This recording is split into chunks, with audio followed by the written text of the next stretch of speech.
Mulher foi condenada a 10 anos de prisão após criticar governo nas redes sociais. Sentença reforça clima de repressão sobre o regime, que usa a lei contra ódio para perseguir opositores. Se eu te dissesse que isso aconteceu no Brasil, você não iria se assustar e provavelmente achar bem plausível. Mas na verdade isso aconteceu ontem, na Venezuela, onde uma lei criada para acabar com o discurso de ódio virou arma na mão do regime do Maduro para perseguir desafetos políticos e acabar com a oposição.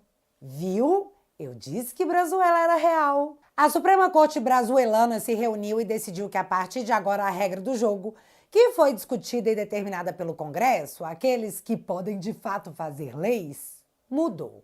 E Barroso disse, com a cara mais limpa do universo, que não, a gente não legislou não. Que isso?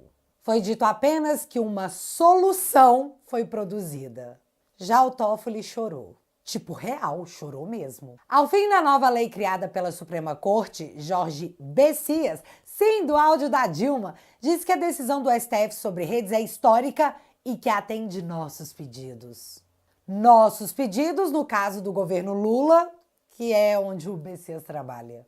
Ah, é para salvar as criancinhas e os idosos dos golpes promovidos nas plataformas, eles disseram. Só que quarta-feira o Alexandre deixou seu comentário dizendo que redes sociais têm um viés político e um modelo perverso. Uma grande preocupação com o viés político das plataformas. Isso vai bem de encontro com a manifestação da Gleisi Hoffmann, onde ela deixou claro, tempos atrás, que a esquerda iria continuar sendo massacrada nas redes se elas não fossem regulamentadas. Então, isso aí de salvar a esquerda nas redes sociais e salvar as criancinhas e os idosos.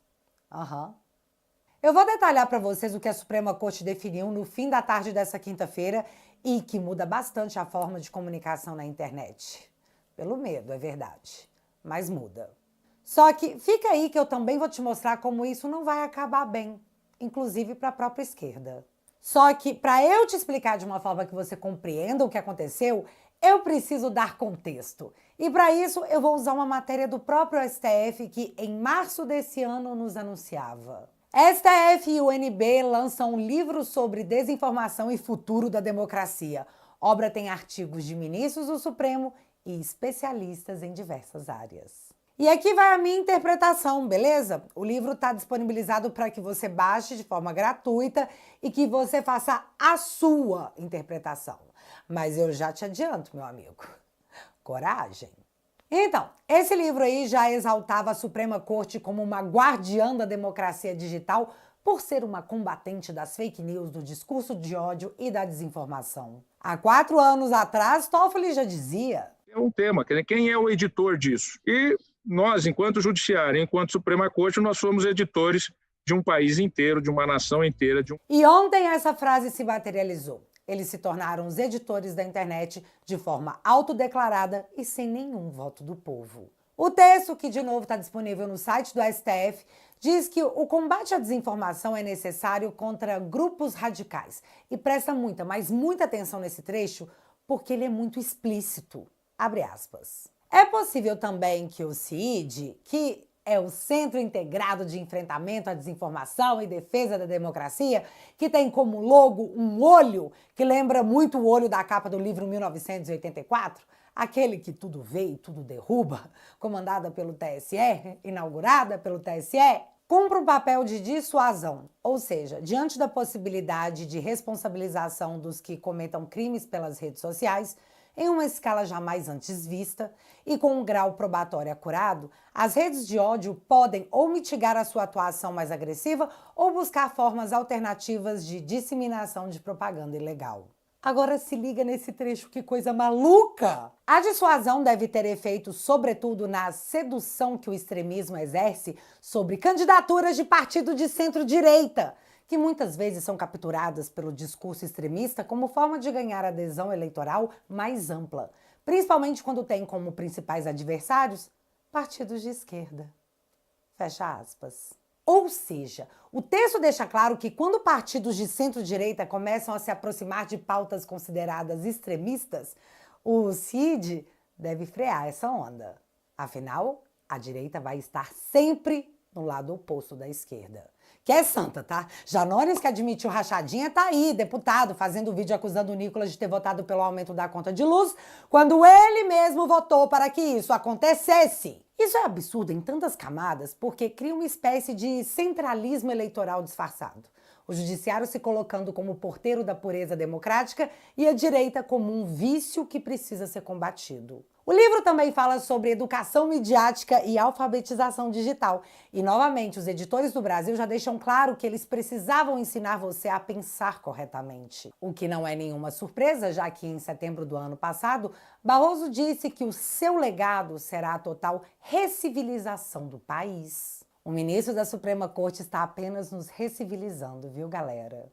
E dentre muitas outras passagens que poderiam ter saído diretamente do livro 1984, esse livro do STF ainda diz que a CID é um incentivo às outras pastas ministeriais do governo para que eles estruturem centros iguais, implementem coisas iguais.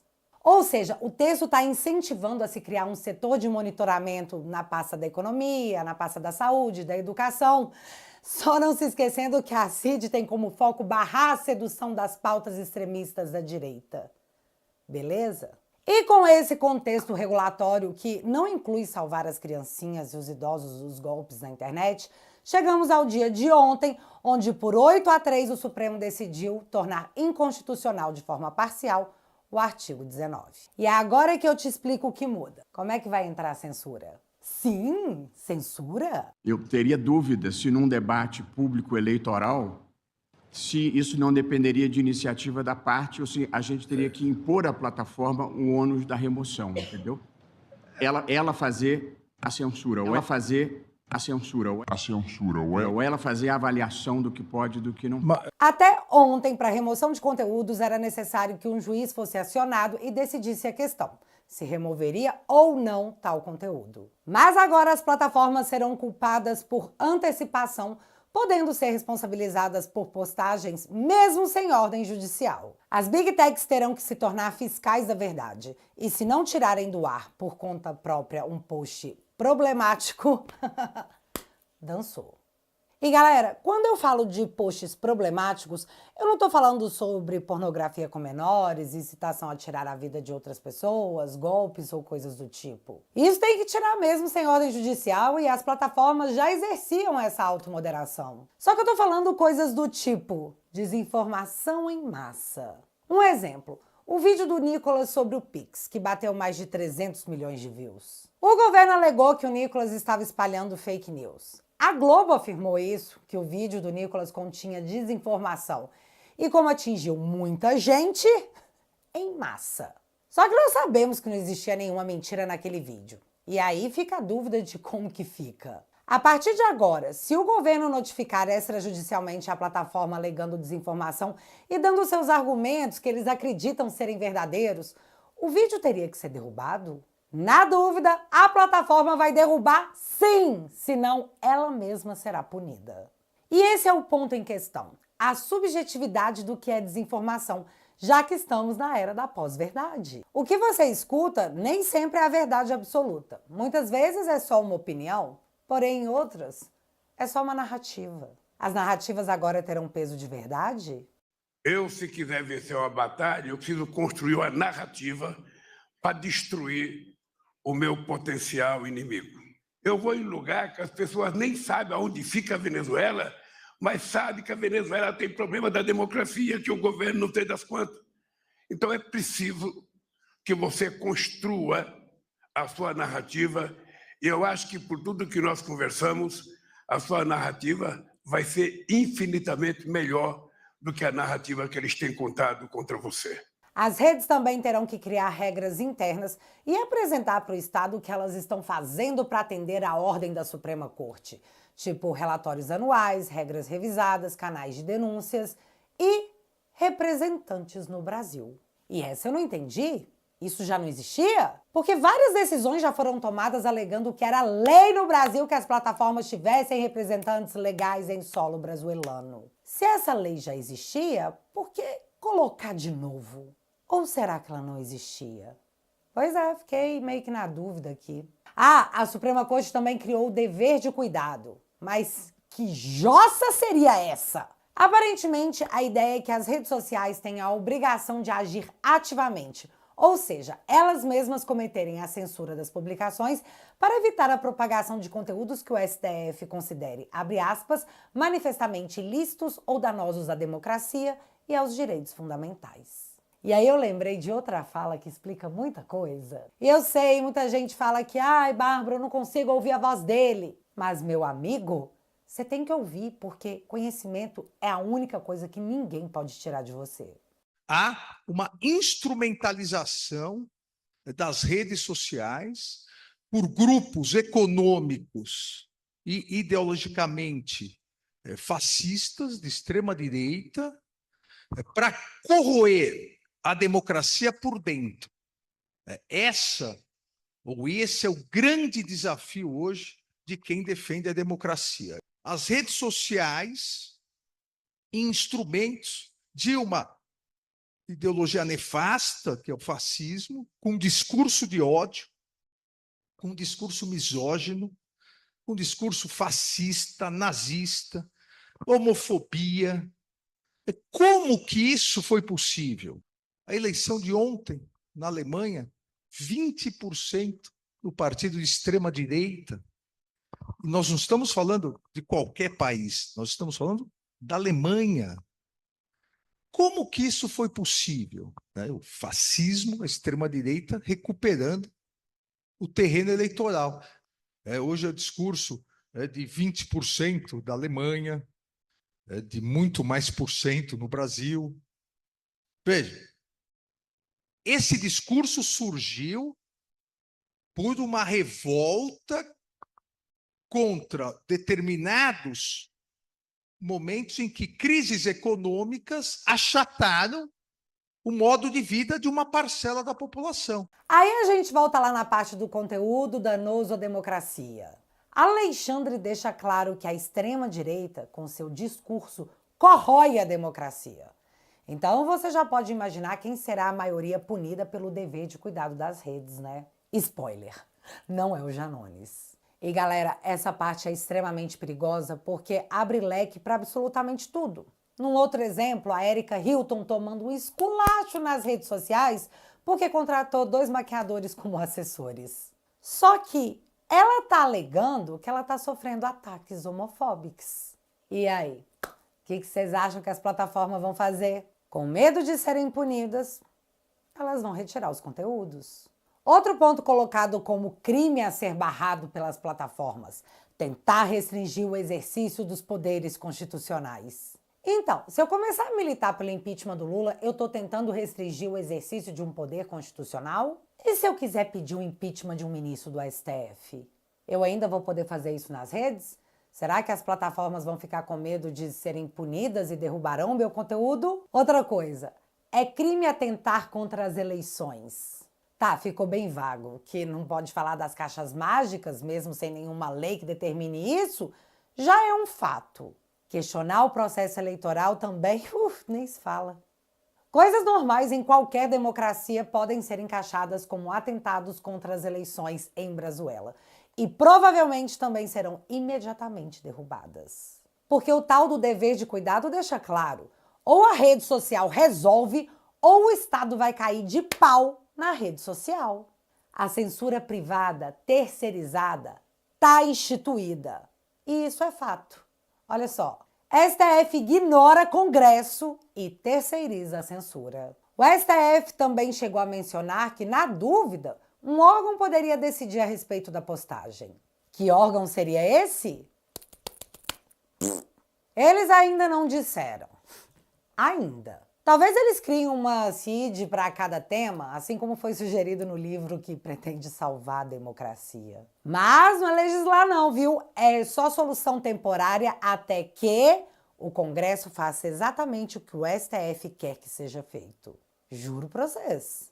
A sessão foi encerrada com o apelo da Corte ao Congresso que legisle sobre o tema. Só que o Congresso já legislou. O Congresso fez o Marco Civil da Internet, que o STF acabou de modificar. Então não é legislar aí, Congresso. Seria mais um faz o que a gente está mandando. Foi isso que eu entendi. Mas o que nós devemos entender é que, por mais que fique claro, pelo menos para mim, na minha interpretação, de que essas medidas estão sendo tomadas numa tentativa de frear a direita no ano que vem, que é ano eleitoral e é onde nós somos a maioria, nas redes sociais, eu enxergo claramente o acuse-os do que você faz e o chame-os do que você é. Falando agora por mim.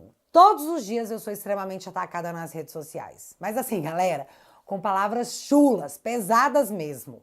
E o STF decidiu, em síntese, que discurso de ódio contra mulheres é crime mega digital. Abre aspas. Causar dano emocional à mulher que prejudique e perturbe seu pleno desenvolvimento ou que vise degradar ou controlar suas ações, comportamentos, crenças e decisões mediante ameaça, constrangimento, humilhação, manipulação, isolamento, chantagem, ridicularização, limitação do direito de ir e vir ou qualquer outro meio que cause prejuízo à saúde psicológica e à autodeterminação. Esse crime é passível de remoção via ação extrajudicial. É só eu pegar a postagem e notificar a plataforma que ela pluft, vai ter que apagar. Então, venho informar aos que me xingavam livremente pela internet que esse tempo acabou. Eu juro pra vocês, os meus advogados vão emitir quantas notificações extrajudiciais por dia forem necessárias. Nem que eles passem o dia inteiro fazendo isso. Definitivamente não é o que eu queria, mas eles quiseram assim. E aqui eu tô falando do meu caso, mas um idiota te chamou de nazi? Faz a notificação extrajudicial. Te imputou algum crime como a esquerda faz a torta e a direito? Meu filho, só vai. Na minha opinião, deveremos mostrar que o Fachin estava certo quando disse não concordar com o remédio que a corte queria aplicar. Se a diferença entre o remédio e o veneno é a dose, vamos inundar as plataformas de notificações porque motivos nós sempre tivemos. A gente só não fazia. Nós sempre aceitamos sermos ofendidos de forma muito passiva, só que não mais. O resultado de tudo isso, o Google já anunciou. Essa mudança na legislação pode impactar a liberdade de expressão. O resultado é esse, nós já sabemos, isso já está decidido. Mas se nós não deixarmos que seja instrumentalizado apenas pela esquerda e que comecemos a ir para cima, em breve, quem sabe, as matérias não comecem a mostrar a revolta da esquerda por postagens derrubadas. Quem sabe não veremos a esquerda gritar que está sendo censurada pelo instrumento que ela mesma ajudou a construir. Parece viagem para você? Porque assim, não tem saída mágica, não tem o que fazer. Já foi, galera. Já era. E a única coisa que eu vejo que podemos fazer nesse momento, e eu espero de coração que todos vocês façam, foi agredido com discurso de ódio, viu uma desinformação, reúne as provas e faz uma notificação extrajudicial. O que nós podemos fazer agora é fazer o pseudo-remédio se tornar o que ele de fato é, um veneno. Mas estou a dizer que, do ponto de vista da experiência e da literatura comparada, a adoção de controle de discurso dos usuários não faz parte do Estado de Direito Democrático. E por hoje eu vou ficar por aqui, já que no próximo vídeo eu volto com as atualizações dos processos em Brazuela ou Alexandria, já nem sei mais. Portanto, curte esse vídeo para que mais pessoas saibam o que aconteceu, mas não deixa de se inscrever para não perder as cenas dos próximos capítulos que, para variar, em nossa República Democrática Brazuelana, foram lamentáveis. Mas que não passarão sem consequências. Independente do que eles fizerem, ano que vem nós faremos a maioria no Senado, vamos eleger o presidente, e do jeito que a Câmara tá, a gente vai lá e ocupa também. Aí teremos, enfim, o remake da saga Para Salvar a Democracia, versão 4K.